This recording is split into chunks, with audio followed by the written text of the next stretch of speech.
You know what hurts a woman the most? Not losing someone, but watching him heal without her, glow without her, and walk away with peace she thought she'd never have to live without. A woman feels an emotional tremor, not anger, when she sees peaceful detachment. It's a very specific kind of shake, subtle on the outside, but heavy and echoing on the inside.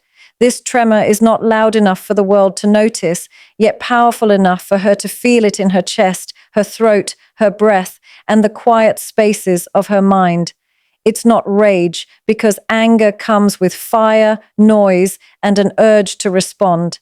This tremor comes with silence. It comes with stillness. It comes with the realization that something she once held close, protected, and nurtured has finally stepped into a calm that she was never able to experience with him.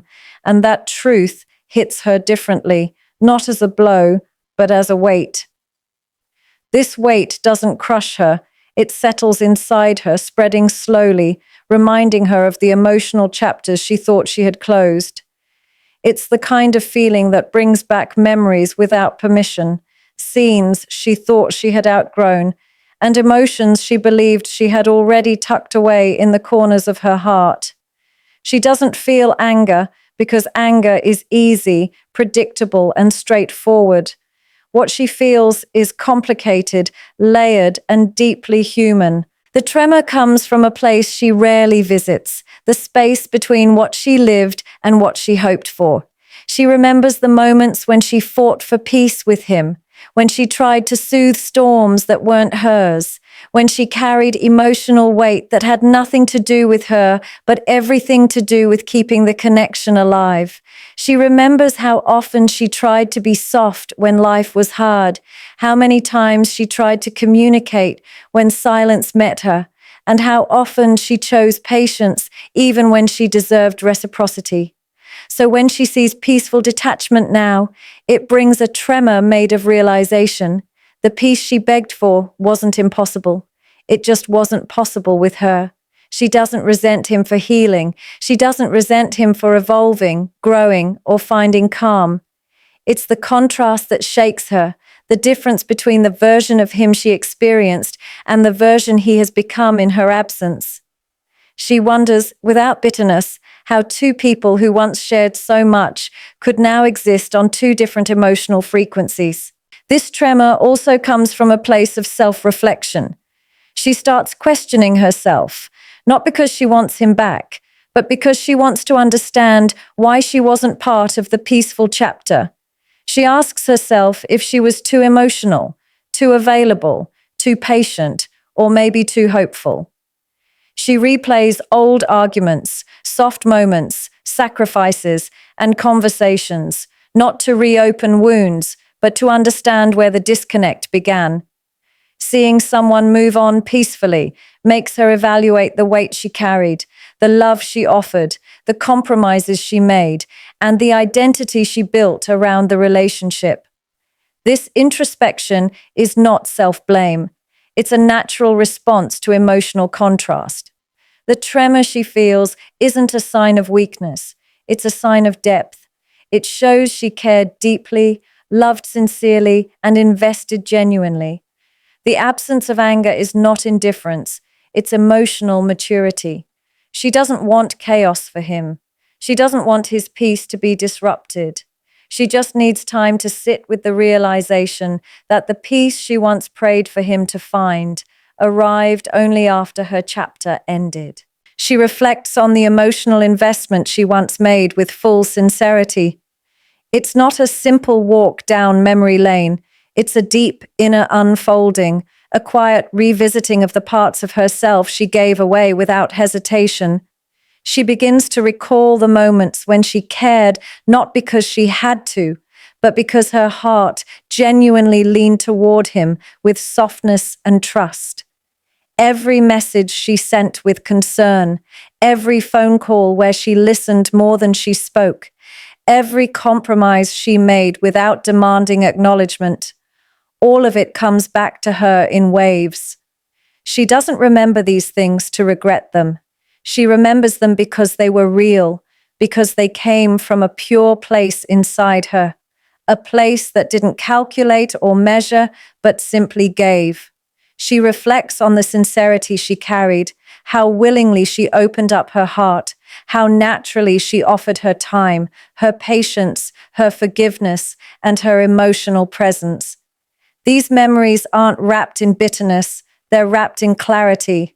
For the first time, she sees the extent of her investment without the distraction of hopes, fears, or future expectations.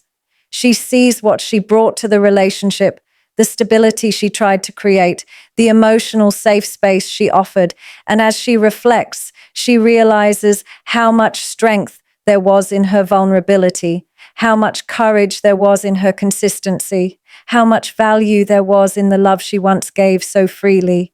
There is a quiet ache in this reflection, not because she feels used, but because she now understands the depth of her own sincerity in ways she couldn't before. She sees the version of herself who stayed up trying to soothe misunderstandings, the version who put aside her own exhaustion to make room for his burdens, the version who believed that her love could help weather storms that weren't even hers to solve. She remembers how deeply she felt, how intensely she cared, and how much she hoped that the emotional investment she was making would be recognized, reciprocated, or at least respected. She is not angry when she revisits these memories. She is humbled by her own capacity to love. She begins to understand that sincerity is not weakness, even when it goes unappreciated. It is a testament to her character, her upbringing, her emotional depth. She poured into the relationship with the belief that love requires effort, and she did her part with all the emotional honesty she had. And yet, as she reflects, she also sees how much of herself she neglected. She notices the warnings she silenced, the boundaries she softened, the exhaustion she overlooked, just to sustain the emotional balance she hoped the relationship would eventually reach. She recalls the countless times she chose understanding over confrontation, patience over frustration, hope over disappointment. These memories don't break her, they reveal her. They show her a woman who invested wholeheartedly, not because she lacked self-worth, but because she believed in connection, in healing, in emotional commitment. She reflects on that sincerity with a mixture of gratitude and sadness, gratitude for the purity of her intentions, and sadness for the parts of herself she lost while giving so much. Her deepest wound comes from realizing peace existed, but not with her. It's not the separation that breaks her, nor the silence that follows, nor even the memories that visit her at inconvenient hours. The real wound forms quietly, the moment she recognizes a truth she never prepared her heart for, the calm she prayed for, the stability she fought for, the emotional balance she tried to build with her own hands. It eventually arrived, but she wasn't the one standing beside him when it did. This realization is not loud. It doesn't explode inside her. Instead, it sinks slowly and painfully, like a stone finding the bottom of deep water. It settles in the kind of place where words cannot reach, where explanations don't matter, and where even healing feels incomplete. She remembers all the times she held on through chaos, believing that one day the storms would quiet and they would finally experience the peace she saw in her dreams. She remembers the days she tried to bring gentleness into moments of tension, the nights she tried to soothe wounds she didn't create, and the countless moments where she tried to protect the relationship with emotional maturity she was still learning to master.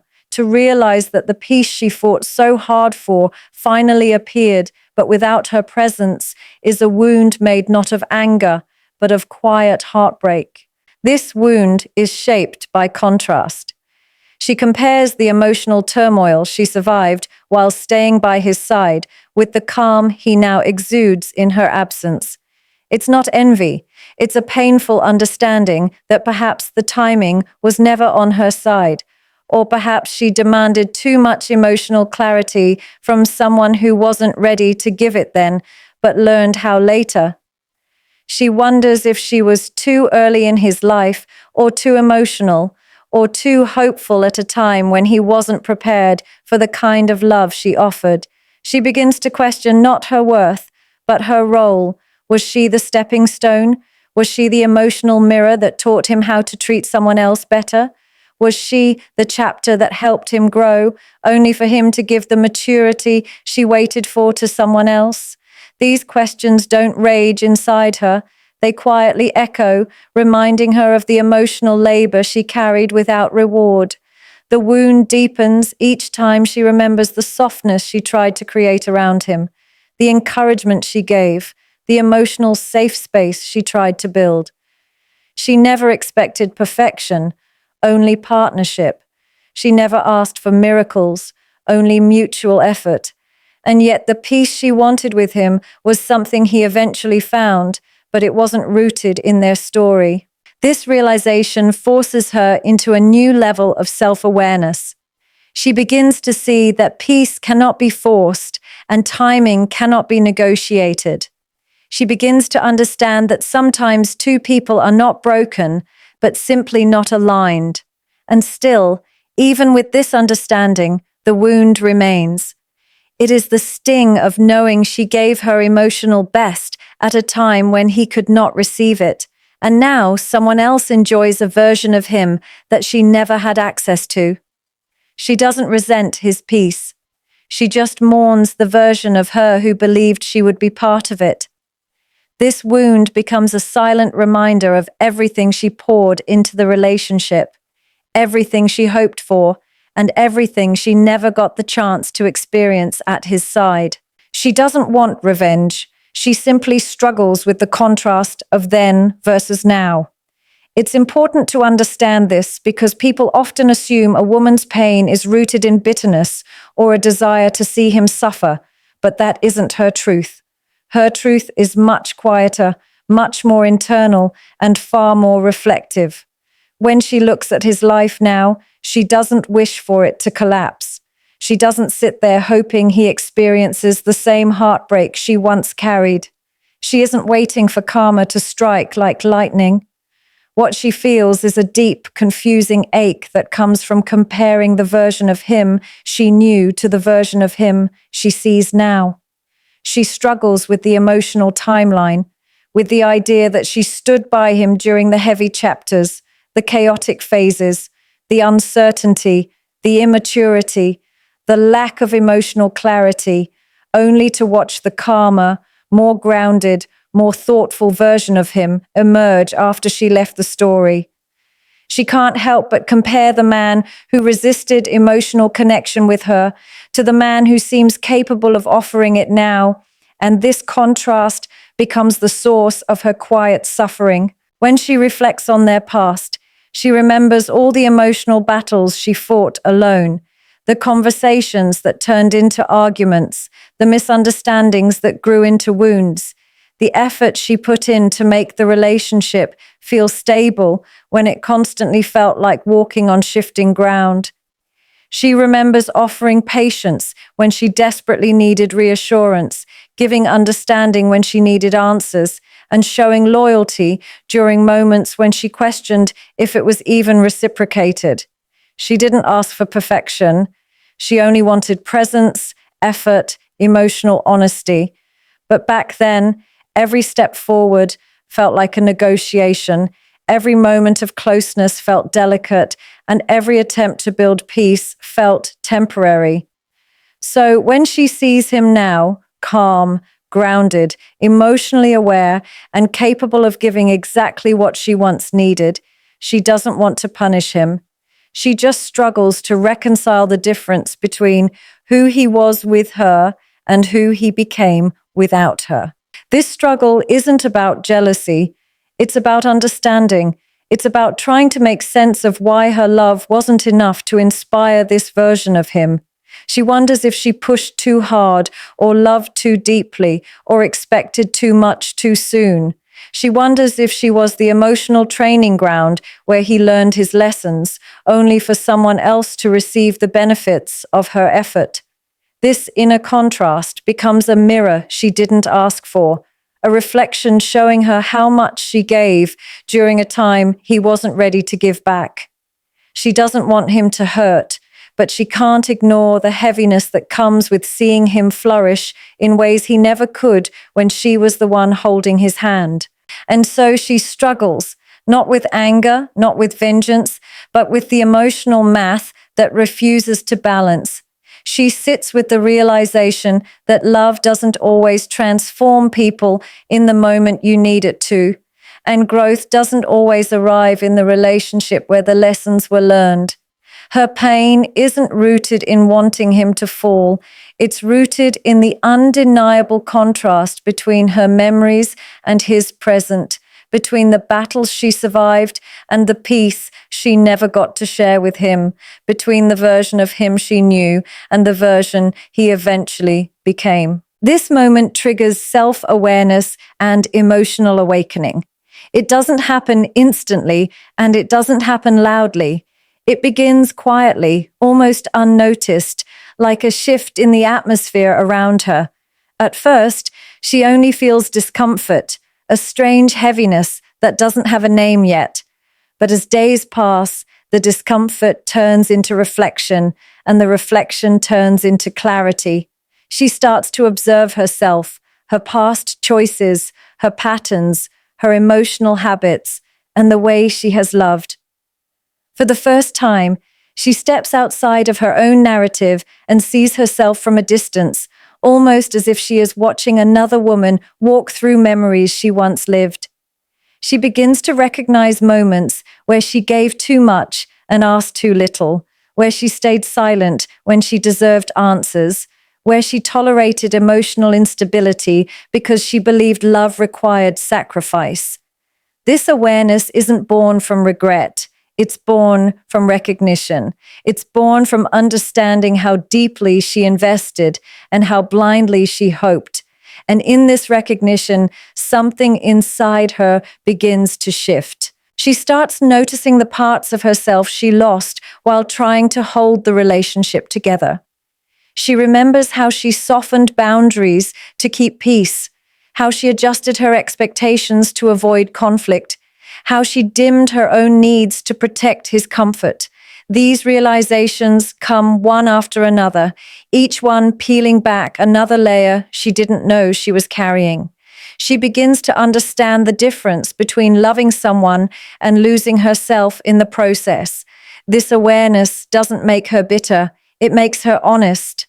Honest about her emotional patterns, honest about the things she ignored, honest about the way she believed love could fix everything if she just tried a little harder. And as she becomes more honest with herself, she grows more awake to the truth that love requires balance, not self-neglect. This awakening also makes her see her own strength in a way she never did before. She realizes that the woman who fought for the relationship wasn't weak. She was hopeful. The woman who stayed patient wasn't naive. She was loyal. The woman who gave without holding back wasn't foolish. She was sincere. But now she understands that sincerity needs boundaries, hope needs reciprocation, and loyalty needs emotional safety. She realizes that love shouldn't cost her her self-worth or her peace. She becomes aware of the emotional responsibility she has toward herself, not just toward another person. This self-awareness doesn't erase the pain she feels, but it gives that pain direction. Instead of drowning in it, she begins to learn from it. Through this awakening, she becomes more intentional. She starts observing what she truly wants from a partner, recognizing that she is deserving of emotional stability, clear communication, and consistent effort. She begins to appreciate her capacity to feel deeply, not as a burden, but as a gift. She understands that emotional connection is not about fixing someone else. It's about growing alongside someone who's also willing to grow. This awareness guides her into a new chapter, not with less love, but with wiser love, not with guarded walls, but with clearer boundaries, not with bitterness, but with inner clarity. This emotional awakening becomes the foundation upon which she starts rebuilding herself, not as the woman who tried to make someone stay, but as the woman who finally understands what she deserves. She learns that your peace was never her burden and her healing never depended on you. This realization doesn't arrive suddenly. It comes slowly, like dawn creeping in after a long night where she mistook responsibility for love. For the longest time, she carried the weight of your moods, your silence, your emotional storms, your inner conflicts, believing that if she tried a little harder, loved a little more, stayed a little longer, she could ease the heaviness inside you. She believed that part of loving someone meant absorbing their pain, regulating their chaos, and fixing the fractures they refused to face. She confused compassion with obligation, thinking your peace was something she had to create, maintain, and protect at the cost of her own stability. As she watches you move on peacefully, the truth begins to settle. Your peace was always your responsibility, not hers. She realizes she was trying to carry a burden that was never meant to be lifted by anyone but you. And when this awareness finally penetrates her heart, it doesn't make her resentful. It frees her from the emotional weight she didn't know she was dragging behind her. This clarity gradually reshapes the narrative she held about herself. For so long, she believed that if the relationship wasn't peaceful, it meant she wasn't enough. Maybe she wasn't understanding enough, patient enough, calm enough, forgiving enough. She thought the turbulence reflected her inadequacy rather than the emotional unreadiness of the person she was with. But now, as she revisits the past with clearer eyes, she begins to separate her identity from the emotional battles she fought. She starts recognizing that she didn't fail to create peace. She simply tried to build it with someone who wasn't ready to contribute to it. She understands that peace isn't something one person can craft alone. It requires two people who are both willing to communicate, regulate, grow, and reflect. Her realization is not about blame. It's about rediscovering the truth that her emotional well-being was never supposed to hinge on someone else's evolution or lack of it. This is where the awakening deepens. She begins to see that her healing is not tied to his behavior, his growth, or his closure. She doesn't need him to apologize to heal. She doesn't need him to understand her pain for it to be valid. She doesn't need him to return for her to regain her strength. Her healing is her own journey, one that unfolds from within, not from anything he does or doesn't do. She learns that healing isn't dependent on someone making things right. It's dependent on her choosing to let go of what she cannot change. She begins to reclaim her emotional independence, realizing that the love she gave wasn't a mistake. It was a reflection of her depth. The peace she craved wasn't something he was supposed to hand to her. It was something she needed to build inside herself, beyond any relationship, beyond any person, beyond any past. As this understanding grows, she starts to detach from the idea that her happiness, peace, or healing could ever be controlled by someone else's readiness or lack thereof. She begins to trust her own strength again, remembering the parts of herself she had silenced in the process of loving him. She understands that your journey toward peace and her journey toward healing were never meant to be intertwined as tightly as she once believed. She learns that she doesn't need to carry anyone's emotional weight, not yours, not anyone's, to feel worthy of love. And in recognizing this, she steps into a quieter, stronger, more grounded version of herself. Her transformation begins the moment she decides to move on peacefully herself. It's not a dramatic declaration, not a loud announcement, not a moment marked by tears or final messages. It begins quietly, almost invisibly, within her own heart. She reaches a point where the emotional noise that once controlled her starts to fade, not because she forgets what happened, but because she no longer wants to carry the weight of what was never meant to stay. For so long, her emotional world revolved around holding on to memories, to love, to promises, to hopes that kept her awake at night. But then something shifts. She wakes up one day and realizes she is tired, not of loving, but of suffering in the name of love. She becomes aware of the strength it takes to let go without anger, to accept without bitterness, to walk away without resentment. This decision to move on peacefully isn't weakness. It is the highest form of emotional maturity she has ever experienced. It's the moment she stops trying to rewrite the past and starts giving herself permission to write a future without carrying old wounds. As she embraces this peaceful movement forward, she begins to reclaim parts of herself she had forgotten. She reconnects with her own silence, the kind that soothes rather than suffocates. She finds herself breathing differently, thinking differently, and responding differently to the world around her. The emotional chaos that once consumed her becomes a distant echo rather than a daily storm. She starts to see herself as someone who deserves calm, deserves clarity, deserves reciprocation. She realizes that peace doesn't mean forgetting the pain. It means refusing to let it define her anymore. She begins creating emotional boundaries, not to keep people out, but to protect her own energy. She stops explaining herself where she is not understood and stops begging for effort where it was never offered willingly. She starts valuing moments of solitude, realizing they are no longer signs of loneliness, but signs of growth, signals that she is becoming whole in her own presence.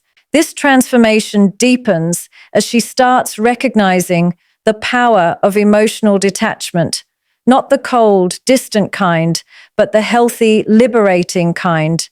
She learns that she can remember without hurting, that she can reflect without reopening wounds, and that she can care without losing herself. She no longer needs closure from someone who couldn't give her peace. She becomes her own closure. She no longer seeks validation from someone who couldn't see her worth. She starts validating herself. She no longer measures love by how much she sacrifices. She measures it by how balanced, safe, and respected she feels. Her heart slowly shifts from holding on to healing, from longing to understanding, from hurting to awakening. And with each small step she takes in this new direction, she becomes more aligned with the woman she was always meant to be. She starts noticing changes in her inner world. Her reactions soften, her expectations become healthier, her patience grows wiser, and her self-respect becomes non-negotiable. She begins to understand that moving on peacefully isn't about pretending she doesn't care. It's about caring for herself enough to stop living in the shadow of what once was. She learns that inner peace is not something someone else gives her. It is something she builds, nurtures, and protects within herself. Her transformation begins with that single decision, and from that moment on, every part of her life begins to shift in quiet but powerful ways.